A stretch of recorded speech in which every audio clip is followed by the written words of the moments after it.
Hello 8th graders, in this IXL support video we're taking a look at assignment G4, which asks us to multiply numbers that are written in scientific notation. And now for G4 and G5, which is about division, we're going to be thinking about when we multiply or divide with scientific notation numbers, how can we handle that in the most efficient way? And here's how I approach multiplying or dividing with scientific notation. When I have two scientific notation numbers multiplied together, I take the coefficients and I multiply them or divide them if that's what they asked, and handle the coefficients separate from the powers of 10.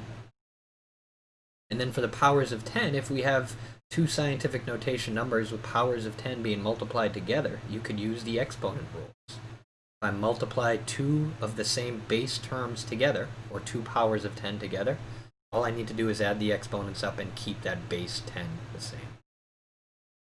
Now for this first problem we're being asked to take a look at, let me zoom in a little bit. We're being told to multiply 2 times 10 to the first with just the coefficient 2. So here it's a little strange because they just have a coefficient or a regular number multiplied with this scientific notation number. So all I'm going to do, we're not even going to go to the whiteboard yet, I'm just going to do 2 times 2. And 2 times 2 gives us 4. So at the end of the day, all that's going to happen here, if 2 times 2 gives us 4, then this is really just going to say 4 times a single copy of 10, or 4 times 10 to the first.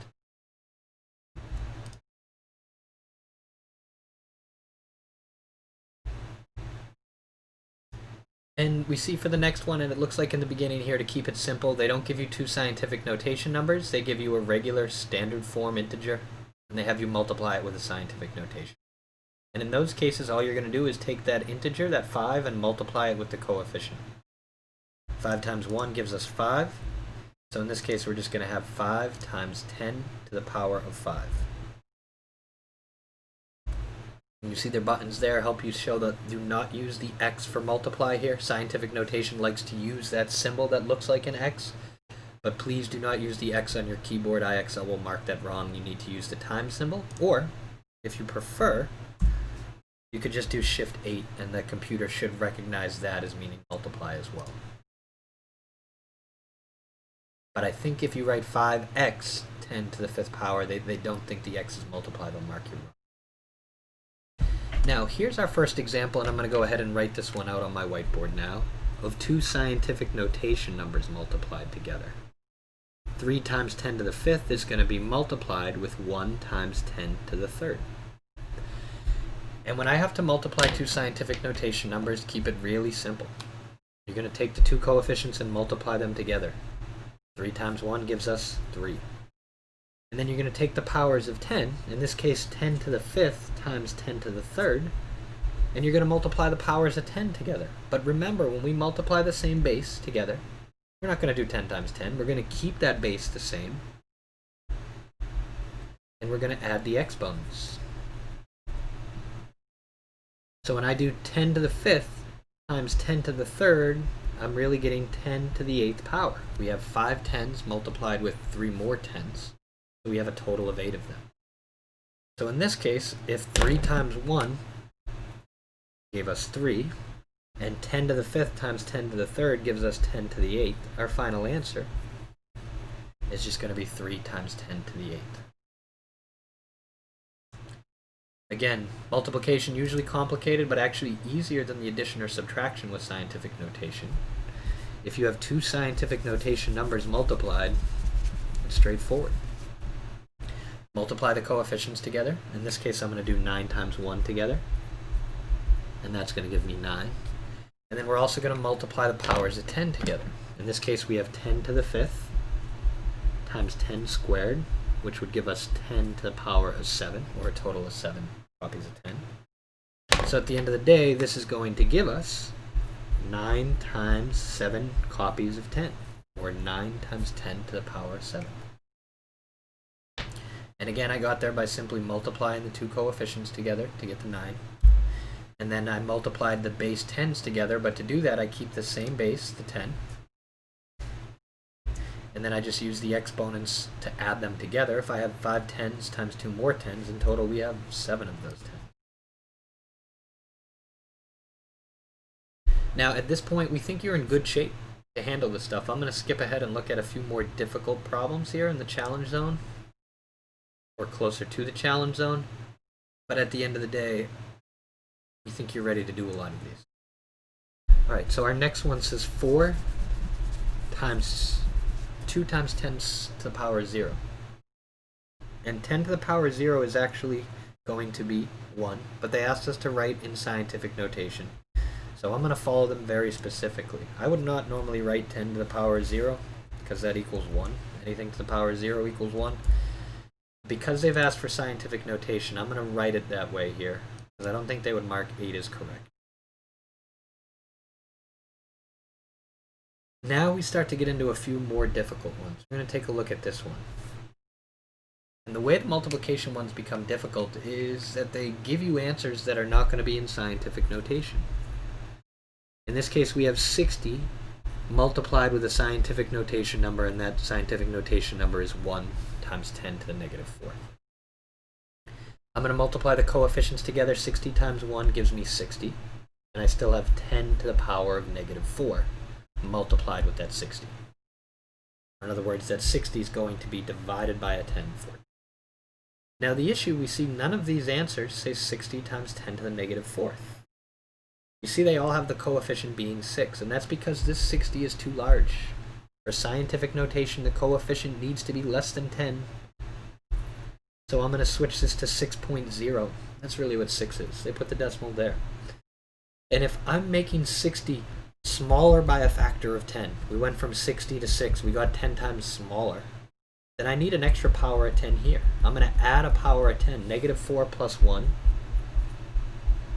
gives me negative 3. And this is challenging not so much to get here. The first step of 60 times 1 is 60.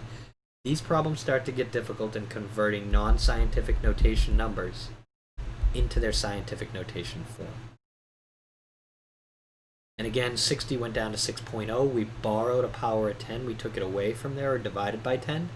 So we need to multiply or bring another copy of 10 into the exponent here. Negative 4 plus 1 gives us negative.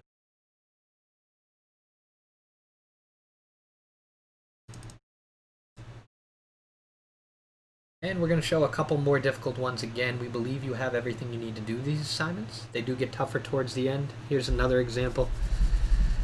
Say, well, this isn't too tough. 5 times 2 just makes 10. So all we're going to get is 10 times 10 to the 4th. And that's not wrong. I can do 5 times 2, that gives me 10, but I see none of these options are there. Now 10 is too big. It's too big of a coefficient, just barely too big. They want it to be a little less than 10 for the coefficient, a single digit number. So I'm going to convert this from into 1.0 from its previous 10. I made it 10 times smaller by moving the decimal point one place. So if that happens, if this got 10 times smaller, or smaller by a factor of 10, we need one extra power of 10 in the exponent to keep everything equivalent. 10 times 10 to the 4th is the same thing as 1 times 10 to the 5th. I'm going to skip ahead further now into the challenge zone to see what they put there. Give me a second when I get there.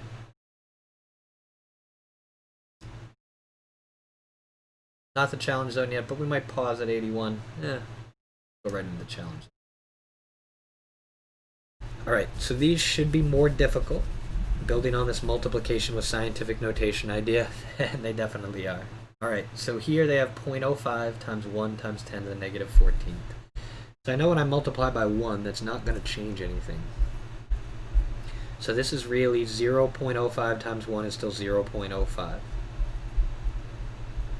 So I have 0.05 times 10 to the negative 4. But if I try to put that in, if I type that in, 0.05 times 10 to the negative 4th, they're going to be marking me wrong on IXL, because they've asked very specifically for scientific notation, and that requires for the coefficient to be between 1 and 9.9. It's got to be less than 10, but it's got to at least be 1.0. So I'm going to convert here. I want to get this 0.05 to a number that's bigger than 1, but less than 10. And I can move the decimal 2 places to the right to do that. 1, 2 places, so I'm going to go ahead to 5.0. But because I just made this coefficient 100 times bigger, I moved to the right twice. I need to take 2 powers of 10 away from here. 5 is 100 times bigger than 0.05, or 2 powers of 10 bigger. So if I want this all to be equal, I need the exponent to be 2 powers of 10 smaller. And negative 4 minus 2 gives us negative 6. And that's what they're actually going to be looking for here.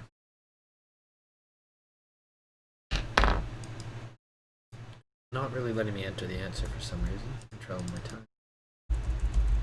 Yeah, something kind of froze in the problem, and it's not letting me enter 5 times 10 to the negative 6th. Oh, there we go. Starting to do. We'll see that's correct, and the whiteboard kind of takes us through how we got there. We multiplied first to get 0.05 times 10 to the negative 4th, and then we converted into scientific notation by understanding powers of 10.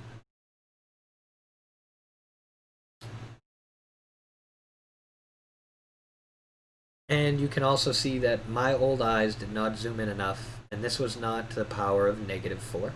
It was to the power of negative 14.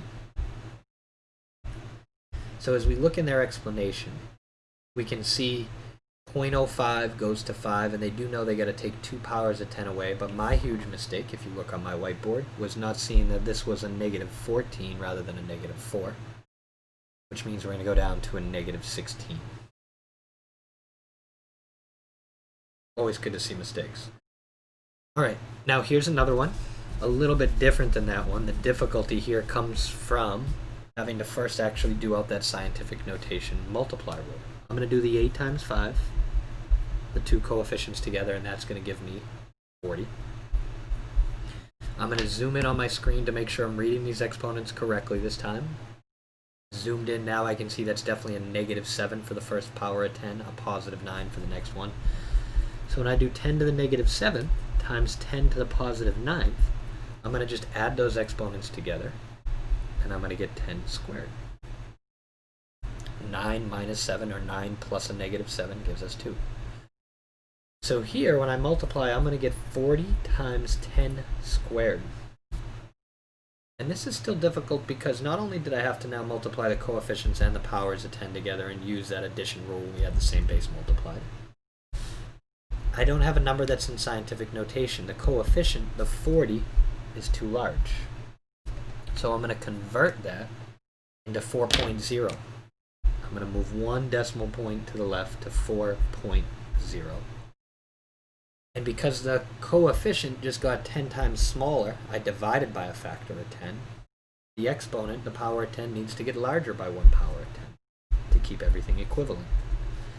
So we're going to get 4.0 times 10 to the 3rd there.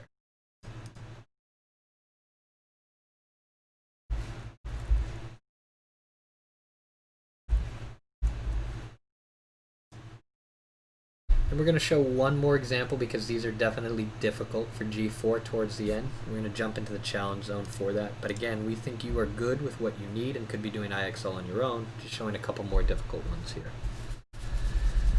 Alright, so for this one we have coefficients 5 and 6, so I'm going to go ahead and do 5 times 6. When I multiply the coefficients in red there, that gives me 30. And I also need to do the powers of 10. And if I zoom in here, I see 10 to the negative 3rd and 10 to the negative 13th. And when I do 10 to the negative 3rd multiplied with 10 to the negative 13th, I'm going to add those exponents up, negative 3 plus negative 13, I'm going to get 10 to the negative 16. So putting those pieces together, I get 30 times 10 to the negative 16th. And hopefully some of you are recalling, you're saying that 30 is too big, we still have one more step, and yes we do. We're going to switch that down to 3.0, something that's less than 10. Because we made our coefficient smaller by a factor of 10, we divided a factor of 10 out of there. We need to add an extra power of 10 to the exponent. Instead of negative 16, or dividing by a 10 16 times, we're only going to multiply by negative 15 for the exponent. Negative 16 plus 1 gives me negative 15. We'll plug that in as the answer, see if that works, and then this again is the last one that we're taking a look at together.